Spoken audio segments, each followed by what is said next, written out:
Magandang araw po at maraming salamat sa mga nanonood at tumatangkilik ng YouTube channel ni Maestro Honorioong at ng mga YouTube video na kanyang ina-upload. Maraming salamat po. At ngayon ay nasa kalagitnaan na tayo ng buwan ng January o Enero. At syempre pa, tulad ng dati, ay matatanggap nyo na naman ang inyong libreng weekly horoscope. At sa weekly horoscope na to ay 2-in-1. Ibig sabihin, nalaman nyo na ang inyong kapalaran sa linggong ito ay maaari nyo pang basahin sa ilalim ng YouTube video na ito o sa description. Ang isang nobela na hinango sa mga aklat ni Maestro Honorio. Actually ay nakapagsulat na tayo ng unang aklat, Ang Sikreto ng Iyong Kapalaran. Ikalawang aklat, Ang Sikreto ng Iyong Kapalaran. Ikatlong aklat, Ang Sikreto ng Iyong Kapalaran. Ikaapat na aklat, Ang Sikreto ng Iyong Kapalaran. At sa nasabing mga aklat na isinulat ni Maestro Honorioong ay bilang patikim, ay pinaglilingkod nga natin ang nobelang Ang Sikreto ng Okultismo at Mistisismo, kung saan ito ay isang nobela na pakikipagsapalaran ng isang binatilyo hinggil sa pagtuklas ng karunungang lihim na masugid niyang sinaliksik kung paano magkakaroon ng kapangyarihan. At nakita niya sa lumang baol na iniingatan ng kanyang tatang na si Sabater, na minana naman sa lolo niyang si Damiang Agimat ang nasabing baol, ay pinangahasang buklatin ni Aryabhata ang nasabing baol sa ilalim ng kamang kawayan. At sa kasalukuyan ngayon, nasa ika-32 labas na tayo ng Sikreto ng Okultismo at Mistisismo. At kasalukuyang binabasa ni Aryabhata ang Testamentum ni Haring Solomon, kung saan sa aklat na ito na natagpuan ni Aryabhata sa loob ng lumang baol ng kanyang lolo Damiang Agimat, ay inilarawan kung paanong tinawag ni Haring Solomon ng iba't ibang espiritu upang katulungan niya sa paggawa ng maringal na templo ni Yahweh sa Jerusalem o sa Israel. Kaya tuloy-tuloy nyo lang subaybayan ang description sa ilalim ng YouTube video na ito upang mabuo ninyo ang nobelang Ang Sikreto ng Okultismo at Mistisismo. At pwede nyong balikan ang mga nakaraang weekly horoscope at pagduktong-duktong ninyo yung unang labas ng mga nakaraang weekly horoscope, ikalawang labas, ikatlong labas, ikaapat na labas ng nasabing nobela. At ngayon ay nasa ika-32 labas na tayo. Kaya nakapanood na kayo ng weekly horoscope o nalaman nyo na ang inyong kapalaran, ay maaari nyo pang basahin ang description sa ilalim ng YouTube video na ito upang makatikim kayo ng mga isinusulat ni Maestro Honorioong Ang Sikreto ng Okultismo at Mistisismo. At ngayon ay matatanggap nyo na ang inyong kapalaran sa linggong ito hinggil sa sex, pag-ibig, love life, salapi, negosyo, karir, travel, family, swerteng kulay, swerteng numero, at marami pang swerteng darating sa inyo sa kalagitnaan ito ng buwan ng Enero. Kaya nood na, Weekly Horoscope, January 12 to 18, 2025. Aris, silang isinilang mula ika-21 ng Marso hanggang ika-19 ng Abril. Sa linggong ito, dahil kadarating lang ng bagong taon, ito ang mga araw kung saan magpapatuloy ang magandang takbo ng aspetong pangpinansyal sa iyong kapalaran. Lalago ng lalago ang iyong kinikita. Ingatan mo at sinuping mabuti ang iyong kabuhayan. Huwag kang gastos ng walang kabuluhan. Hindi ka dapat tumulad sa mga taong sobrang galante at bulaksak upang ang iyong kabuhayan ay hindi agad-agad na bumagsak. Isa lang ang dapat mong gawin sa taong ito ng Greenwood Snake. Mag-ipon ka ng mag-ipon upang lalo ka pang yumaman. Mapalad na kulay ang silver. Maswerteng numero 5, 14, 18, 23, 25, at 36. Taurus, silang isinilang mula ika-20 ng Abril hanggang ika-20 ng Mayo. Maraming pera ang darating sa iyo sa kalagitnaang ito ng buwan ng Enero at maging sa buong taong ito ng 2025. Tandaang inilagay ka ng kapalaran sa kasalukuyan mong kalagayan upang tumulong. Kaya sa linggong ito, kapag may humihingi sa iyo ng tulong, huwag kang magrereklamo. Tumulong ka agad. Ano man ang ginagawa mo, patuloy kang pinapanood ng langit. At sa bawat pagtulong na iyong gagawin, doble-dobling promosyon at doble-dobling swerte at magagandang kapalaran ang agad-agad at tuloy-tuloy na ibabalik sa iyo ng langit. Mapalad na kulay ang green. Maswerteng numero 2, 16, 25, 34, 36, at 43. Gemini, silang isinilang mula ika-21 ng Mayo hanggang ika-21 ng Hunyo. Nagbabadya ang linggong ito at ang mismong bungad ng taong 2025 ng pagbabago. Isang malaking pagbabago. Maraming mababago sa iyong buhay. Kabilang narito ang iyong karir at kabuhayan.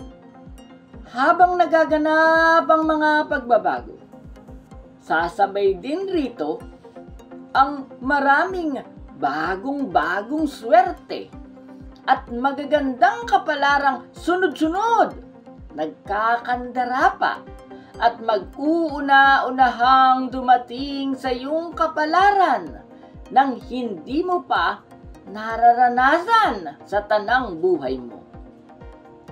Ang mga pagbabagong ito na may daladalang swerte at magandang kapalaran, may kaugnayan sa kabuhayan at sa aspetong pangmaterial na bagay. Lalago ng lalago ang iyong kinikita hanggang sa ikaw ay yumaman. Mapalad na kulay ang blue. Maswerteng numero. 5, 7, 13, 19, 22, at 37. Cancer, silang isinilang mula ika-22 ng Hunyo hanggang ika-22 ng Hulyo.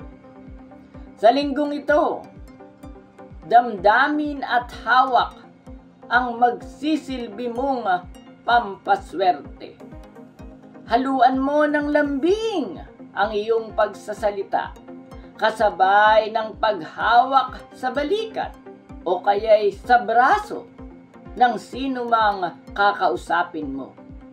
Makikita mo at mararamdaman mo anuman at gaano man kahirap gawin ang hihilingin mo sa kanya.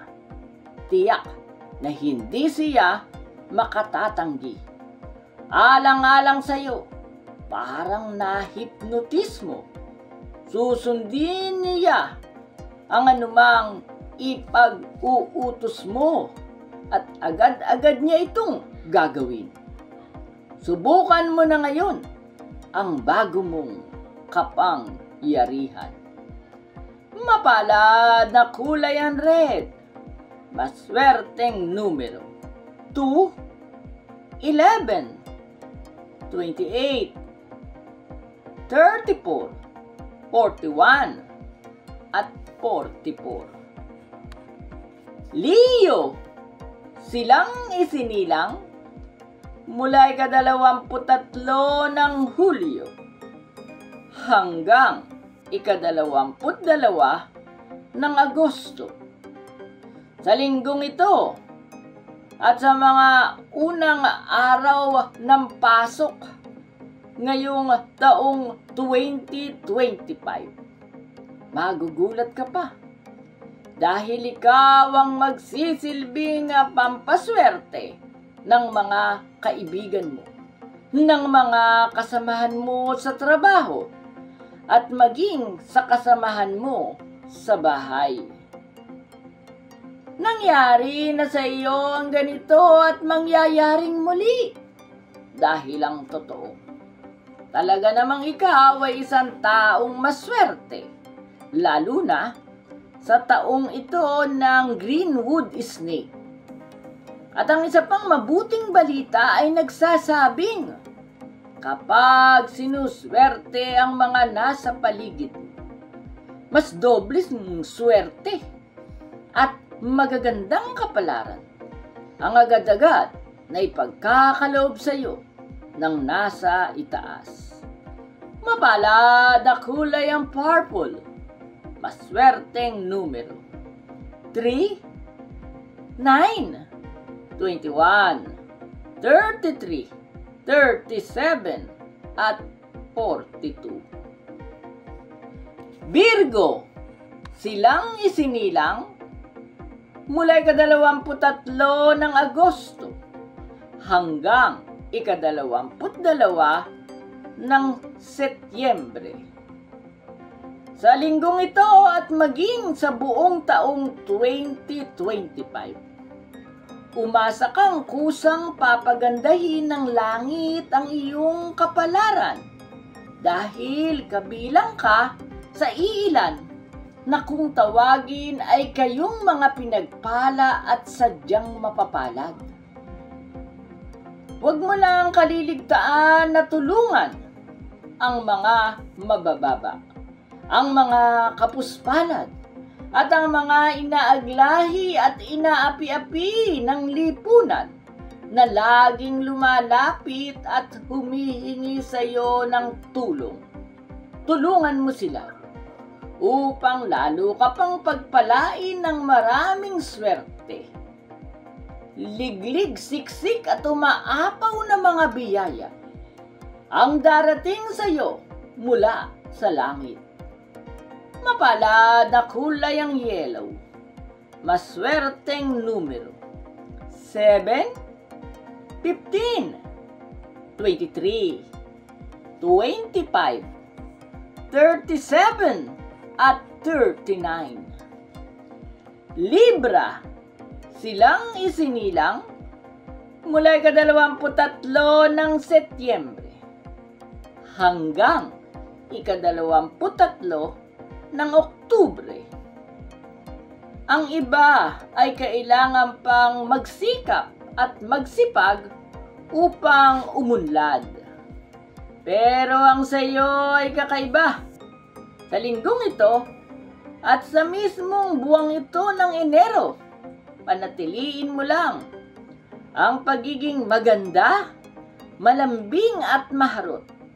Kapag ganyan ka, hindi lang sa linggong ito, hindi lang sa buwang ito ng Enero, bagkus sa buong taong ito ng 2025.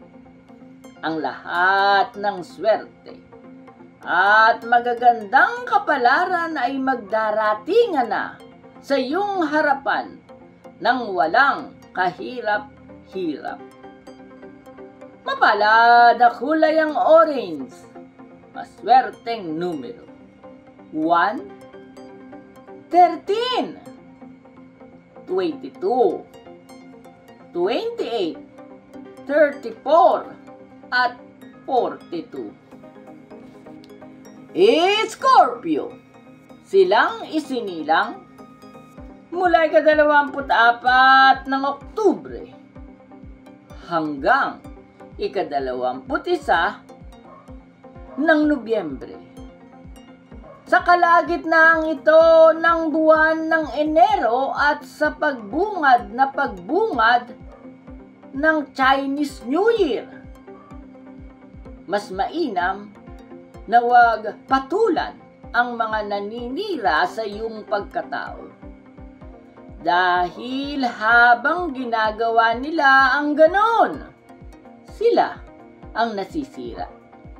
Ituloy mo lang ang iyong mga plano at ituloy mo lang ang iyong mga pagkilos sapagkat nakatakda na ang mangyayari at matutupad. Habang ginagawang kanila ng paninira, nakikita ng nasa itaas ang lahat ng ito. Ikaw naman ay tuloy-tuloy na iaangat at itataas ka ng may kapal. Kaya naman, lalo kang magtatagumpay at mananaig, higit lalo sa larangan ng salapi at materyal na mga bagay. Mapalad na kulay ang magenta, maswerteng numero 3, 18, 27, 32, 41, at 43. Sagittarius, silang isinilang mula ika-22 ng Nobyembre hanggang ika-21 ng Disyembre. Sa linggong ito, hindi ka dapat mamalagi na lang na nasa bahay. Oo, hindi ka pambahay lang.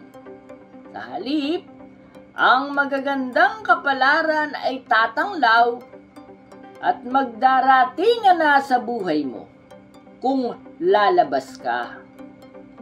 Kaya pwede kang mag-shopping ng mag-shopping at mamasyal ng mamasyal kung saan-saan. Kapag ganyan ka, ang magagandang kapalaran at ang mga swerte ay masasagap mo at lalo pang darami ng darami. Sa buong taong ito ng 2025, ang iyong kabuhayan at mga naitatabing material na bagay hanggang sa ikaw ay yumaman ng gusto. Mapalad na kulay ang burgundy, maswerteng numero 2, 6, 14, 22, 31, at 45. Capricorn, Silang isinilang mula ika-22 ng Disyembre hanggang ika-19 ng Enero. Sa kalagitnaan ito ng buwan ng Enero, kung inaakala mong pupwedeng mamahinga sa pagpaparami ng kabuhayan ay namamali ka. Sa halip, hindi ka dapat huminto kahit sandali lang dahil marami pang makakapal na halaga ng salapi at bulto-bulto pang material na mga bagay ang agad-agad at sunod-sunod na ipagkakaloob sa iyo ng langit. Higit lalo sa panahong itong papalapit na ng papalapit ang Chinese New Year. Mapalad na kulay ang lilac, maswerteng numero, 5, 14,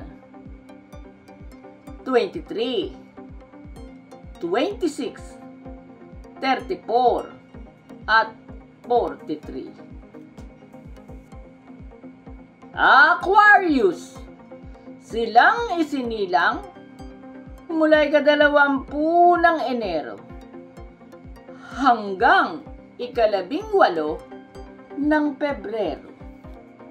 Sa kalagitnaan ito ng buwan ng Enero, ipayapa mo ang iyong isipan at ilagay mo ang lahat sa tamang perspective. Dahil sa buong taong ito ng 2025, ang mga swerte mo ay darapo sa iyo sa mga oras at sa mga sandali na payapa at panatag ang iyong isip, ang iyong damdamin at ang iyong kaluluwa. Mapalad na kulay ang violet, maswerteng numero, 8, 11, 13, 22, 35, at 44.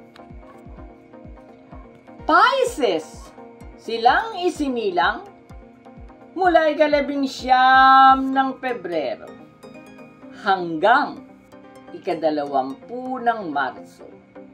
Sa kalagitnaan ito ng buwan ng Enero, ibibilang na naman ang pangalan mo sa mga makatatanggap ng malalaking biyaya at mga pagpapala sa taong ito ng 2025. Huwag kang maiinggit sa iba, lalo na sa mga nakatanggap ng akala mo ay mas malaki at mas marami na mga biyaya dahil ang totoo nito, matutuklasan mo sa bandang huli ay mas malalaki at mas marami pala ang iyong matatanggap.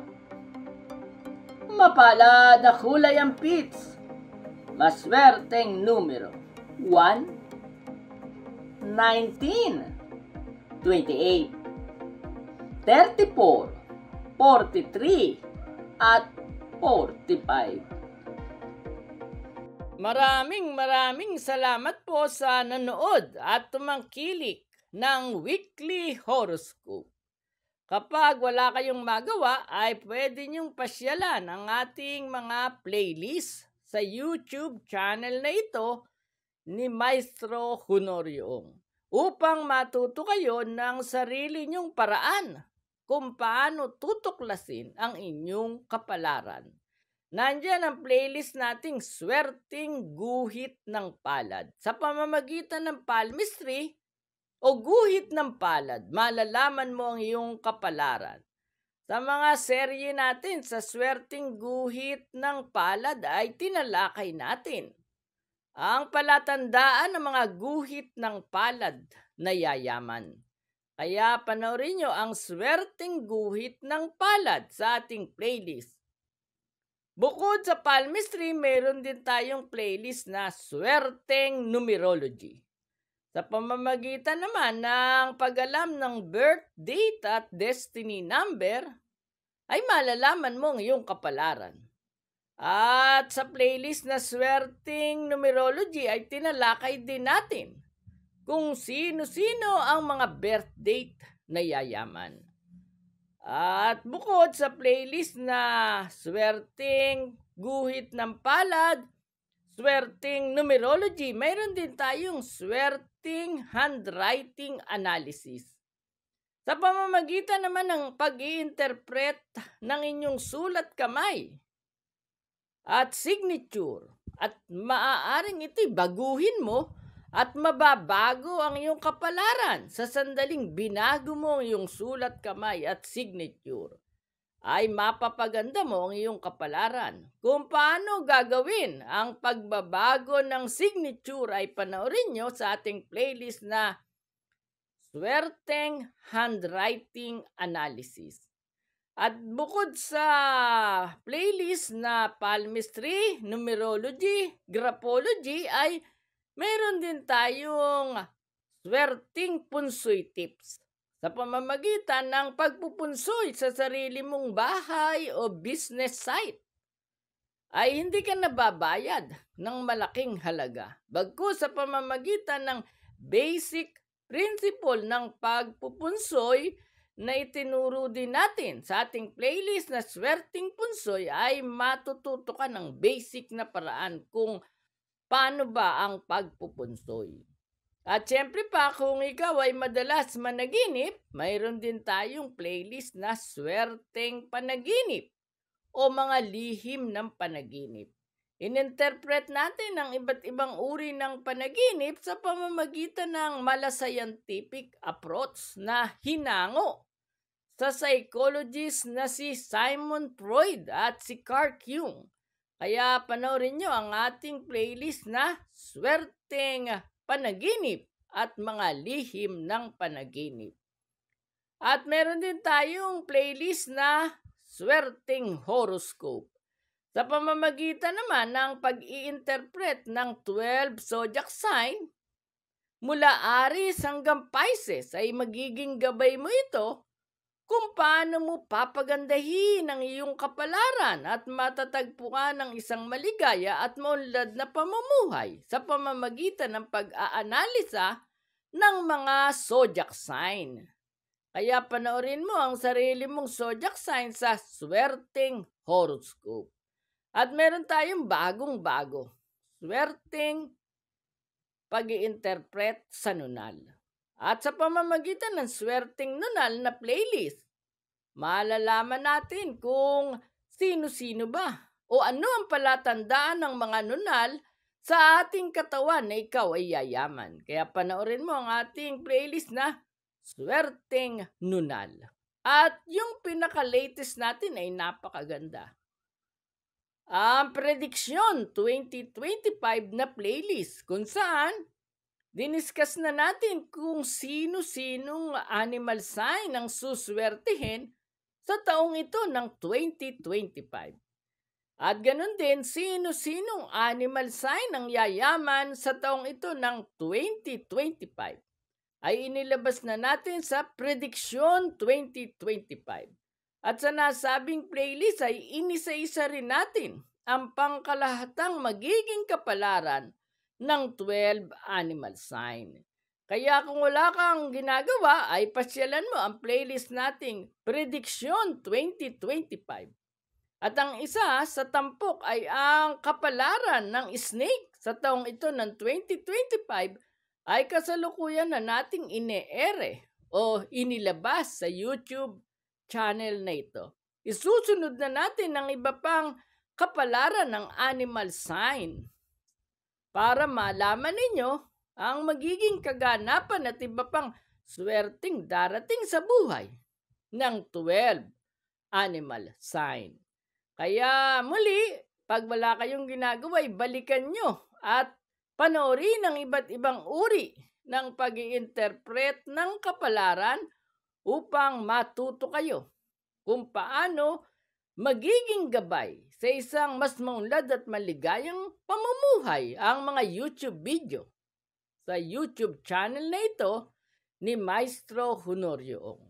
Muli maraming salamat at magkita-kita tayo para sa susunod na Weekly Horoscope.